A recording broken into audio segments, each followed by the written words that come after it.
Yang indah ini Tuhan, sungguh kami bersyukur buat segala kebaikan Tuhan. Kami boleh datang bersukacita di hadapan Tuhan untuk beribadah, karena kami tahu Tuhan, harga ibadah itu sangat mahal. Oleh sebab itu kami berusaha dan bertindak untuk datang beribadah kepada Tuhan, karena di tengah-tengah ibadah Tuhan, Engkau akan berkarya dalam hidup kami. Dan pada hari ini Tuhan, dari awal pertengahan kami sudah memberkati Tuhan lewat pujian penyembahan kami. Dan tibalah pada saat ini Yesus, kami akan Engkau berkati lewat kebenaran firman-Mu. Tuhan Yesus, biarlah Engkau membuka hati pikiran kami, mata rohani kami, sehingga fokus kami hari ini ada di dalam firman Tuhan. Hamba-Mu yang dalam segala hal terbatas, aku percaya Roh Kudus bersama-Mu akan mampu melakukan pekerjaan Tuhan hari ini. Terpujilah Tuhan, termulialah nama-Mu Bapa. Kami akan sambut firman-Mu dengan ucapan syukur dan terima kasih kami kepada Bapa di surga. Kita sama-sama katakan amin di hadapan Tuhan. Amin. Silakan duduk Bapak, Ibu, Saudara yang Tuhan kasihi. Di bulan Agustus ini adalah bulan perayaan hari ulang tahun bangsa dan negara kita. Di sana sini sudah dimulai ada perlombaan supaya mengingatkan kita kembali bagaimana sulitnya untuk meraih kemenangan ketika kita dimerdekakan dari segala intimidasi penjajahan Belanda pada saat itu. 3,5 abad lamanya, saudaraku yang terkasih, kita terintimidasi, kita teraniaya, kita diberontak. Nah, tetapi Bapak Ibu yang Tuhan kasih, oleh karena kemurahan Tuhan, oleh karena kebaikan Tuhan, oleh karena kasih sayang Tuhan di tengah-tengah bangsa dan negara ini, maka kita merdeka dari segala penjajahan. Nah, Bapak Ibu Saudara yang Tuhan kasihi, kita akan langsung baca di Daniel 3.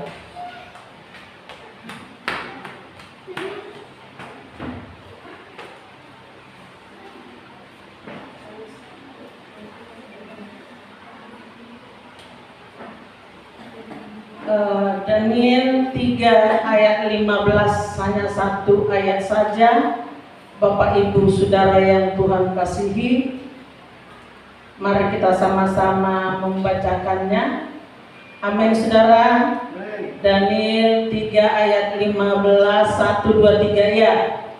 Sekarang jika kamu bersedia, demi kamu mendengar bunyi sangkakala, seruling, kecapi, rebab, gambus, serdang, dan berbagai-bagai jenis bunyi-bunyian, sujudlah menyembah patung yang kubuat itu. Tetapi jika kamu tidak menyembah, kamu akan dicampakkan ketika itu ke dalam perapian yang menyala-nyala, dan dewa manakah yang dapat melepaskan kamu dari dalam tanganku? Nah, Bapak Ibu Saudara yang Tuhan kasihi, tadi yang saya katakan di bulan Agustus ini adalah hari kemerdekaan. Maka judul firman Tuhan, merdeka dari kuasa intimidasi. Nah, saudaraku yang Tuhan kasihi, kalau di tengah-tengah bangsa Indonesia dengan seluruh bangsa negara kita sering di dalam penjajahan itu kita mengalami tekanan, serangan, bahkan ragam macam persoalan. Namun kemurahan Tuhan memberi kita kemerdekaan. Dan secara pribadi, setiap kita mungkin ada mengalami intimidasi. Entah itu datang dari seseorang, mungkin rekan kerja, teman gereja, atau barangkali dari atasan kita di mana kita bekerja, atau orang yang paling dekat kepada kita. Nah, saudara terkasih, dan intimidasi ini bisa datang dari si iblis, dan tentunya yang sering itu kita alami dari si iblis yang terus membisikkan hal-hal negatif tentang diri kita. Sedikit tadi contohnya pukir yang sedang mengalami sakit penyakit, yang mendengar firman Tuhan dan lalu dia rasanya tidak layak, terintimidasilah soalnya. Dan itulah yang sering kita alami di dalam kehidupan kita. Iblis yang selalu membisikkan hal-hal negatif tentang diri kita. Nah, dan ada juga beberapa contoh, mungkin ada penyakit yang beberapa hari tidak sembuh-sembuh, lalu dia ketakutan. Datanglah bisikan, kalau kau matilah kau karena penyakitmu ini, karena tidak sembuh-sembuh. Nah, itu terintimidasi. Waktu kita berjalan pun, pamannya berjalan jauh, naik bus atau naik pesawat, awas kau, nanti terjadilah kecelakaan. Nah, itu sering kali kita alami dalam hidup kita, intimidasi dari si iblis. Nah, pada prinsipnya kapanpun, dimanapun, kita sangat mungkin terintimidasi, baik di jemaat ataupun para hamba-hamba Tuhan, pendeta, sangat mungkin mendapatkan intimidasi. Nah, dalam teks bacaan yang kita ambil hari ini di Daniel 15, di Daniel 3 ayat 15. Nah, menerangkan atau memperlihatkan bahwa 3 pemuda ini yang terintimidasi. Karena lewat rebana, seruling, kecapi, bunyi-bunyian itu, maka 3 pemuda ini dipaksa untuk menyembah patung. Nah, ini saudara yang terkasih. Tetapi,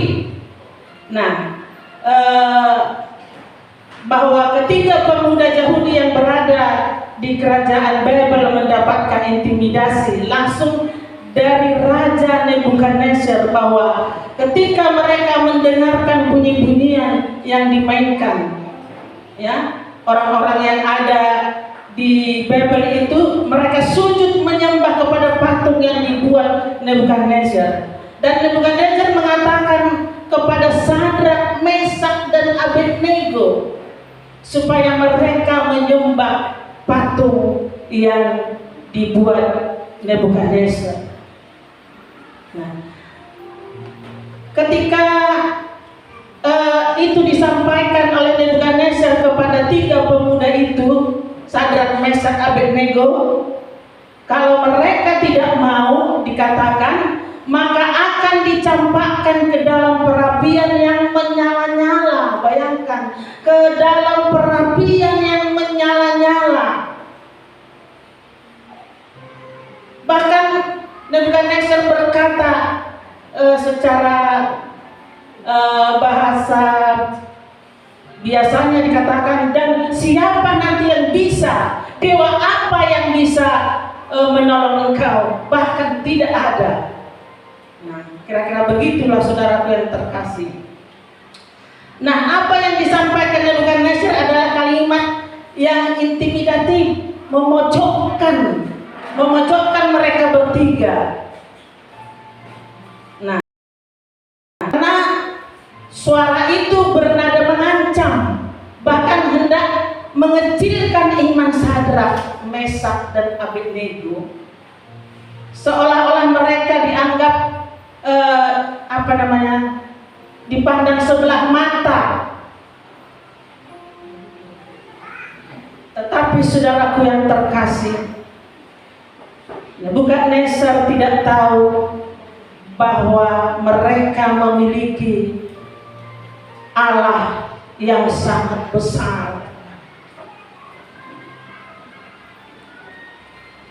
Pada prinsipnya, apa yang disampaikan oleh Raja Babel tersebut sekaligus juga menunjukkan bahwa ia mengecilkan kuasa kebesaran Allah. Kuasa kebesaran Allah yang dipercayai oleh ketiga pemuda itu. Dan setelah Sadrak, Mesak, Abednego mendengar kalimat ancaman yang disampaikan, mendengar kalimat ancaman yang sudah disampaikan raja itu, apakah kalimat itu membuat mereka gentar? Tidak, saudaraku yang terkasih. Mereka sedikit pun tidak gentar. Sadrak, Mesak, Abednego dengan ancaman Nebukadnezar supaya mereka menyembah patung emas yang sudah dibuat raja itu, mereka tidak sedikit pun tidak gentar. Ketiga pemuda itu tetap pendiriannya, tetap imannya. Dan oleh sebab itu Bapak Ibu Saudara yang Tuhan kasihi, ada 3 hal membuat mereka tak gentar dan tidak gusar. Mereka tidak gentar, tidak gusar. Nah, hal yang pertama, mereka memiliki ketenangan.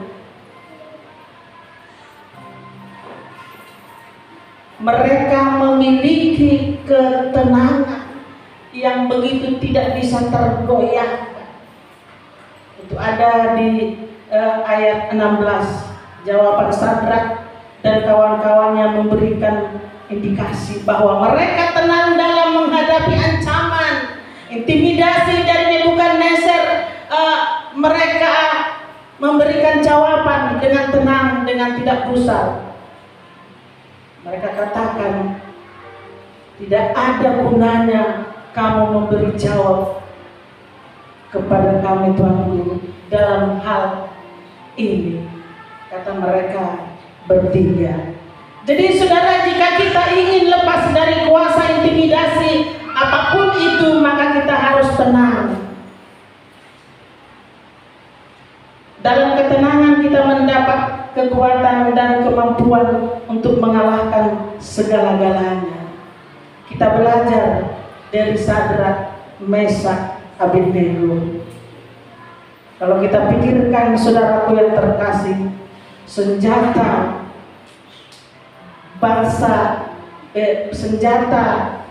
yang menjajah kita luar biasa. Namun senjata bangsa Indonesia hanya bambu runcing. Tapi karena mereka tenang menghadapi musuh, mereka tenang menghadapi semua penjajah yang mengintimidasi mereka, maka mereka mengalami kemenangan. Amin Bapak. Nah, demikian juga kita, intimidasi dari sesetan apapun itu kita hadapi dengan tenang. Nah, kedua, apa yang mereka miliki? Mereka memiliki iman yang teguh. Nah, di Daniel 3 ayat 17, teks dalam ayat 17 ini memberikan catatan yang spesial. Ini adalah catatan yang spesial bahwa apapun yang telah disampaikan Nebukadnezar sebagai ancaman, hukuman dan intimidasi bagi Sadrak, Mesak, Abednego tidak menjadi persoalan bagi mereka bertiga. Karena mereka adalah pemuda yang yakin dan percaya kepada Tuhan. Dan mereka hanya menyembah Allah yang maha besar. Iman mereka, iman yang sungguh-sungguh dan teguh kepada Tuhan, membuat mereka tidak gentar terhadap intimidasi dan ancaman Nebukadnezar. Dan kita teringat atas ancaman dan intimidasi yang sekarang ini sangat viral, yaitu Joshua Huta Barat. Saudaraku yang terkasih, sampai menderita, mati dirasakan Joshua Huta Barat, terintimidasi yang sangat dalam. Mungkin iman beliau hanya seperti itu dan tidak dapat menghadapi semua tantangan, maka dia mengalami kematian. Tetapi saudaraku yang terkasih, ketika dia merasakan intimidasi sampai dia meninggal, terbukalah di hadapan Tuhan semua keburukan-keburukan yang ada di tengah-tengah kepolisian, kebusukan. Dan ketika ini mungkin kalau terus ini dibiarkan, mungkin merugikan bangsa Indonesia. Tetapi lewat Brigadir Joshua Huta Barat terbukalah seluruh beluk kebusukan yang merugikan negara kita ini. Dan itu satu perjuangan pahlawan yang rela sampai mati dan memberikan kebaikan di tengah-tengah bangsa Indonesia ini. Nah, saudaraku yang terkasih, biarlah kita selalu berdoa buat keluarga Joshua Huta Barat, sehingga keluarga yang ditinggal dikuatkan oleh Tuhan. Nah, ketiga, apa yang mereka miliki? Mereka mengerti resiko dan siap menghadapinya. Apapun resiko itu, maka Sadrak, Mesak, dan Abednego siap untuk menghadapinya. Itu di Daniel 3 ayat 18. Hal yang paling penting kita mengerti tentang Sadrak, Mesak, Abednego, mereka adalah pahlawan iman, di mana mereka tidak gentar, tidak goyah akan apapun mereka hadapi.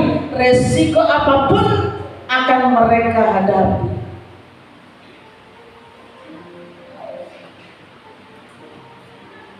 Coba dibaca di Daniel 3 ayat 18, saudara yang terkasih. Masih urutan yang kita baca tadi di ayat 18.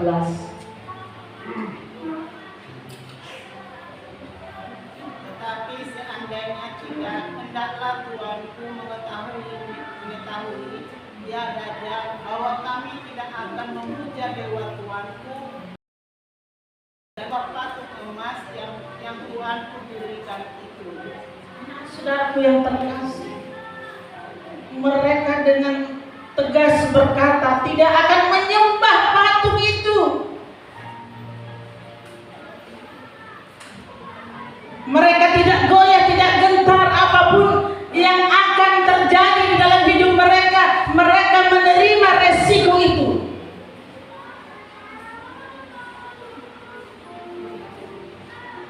Nah, saudaraku, begitu jelas ancaman Nebukadnezar, dan ancaman itu tidak membuat Sadrak, Mesak, Abednego gentar, tidak membuat mereka mundur.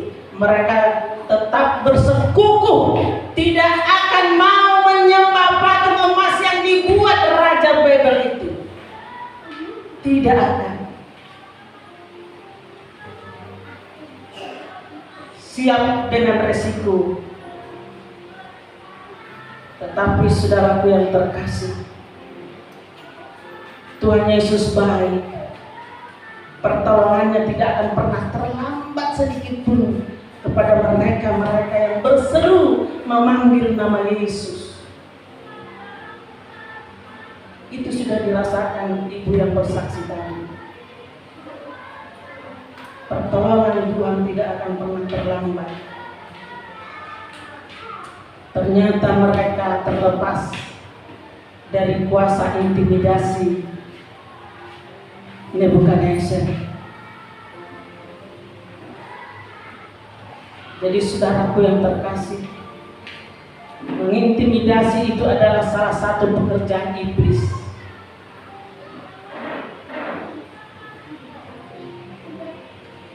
Coba di hari-hari kita, perjalanan hidup kita, gampang kali kadang-kadang iblis mengintimidasi kita. Awas, nanti terjadilah seperti ini sama anakmu. Nah, saudaraku yang terkasih, beberapa hari yang lalu, bulan yang lalu saya mengalami sakit penyakit juga. Saya terintimidasi.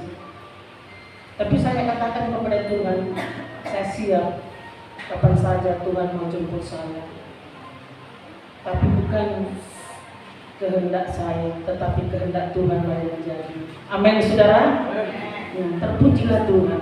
Jadi saudaraku, lewat iman kita dan lewat kuasa Tuhan Yesus membebaskan kita dari intimidasi, sehingga kita merdeka dari kuasa intimidasi. Kita merdeka dari kuasa-kuasa kegelapan. Amin. Buat pekerjaan Tuhan, buat firman Tuhan hari ini. Saudaraku yang terkasih, jangan biarkan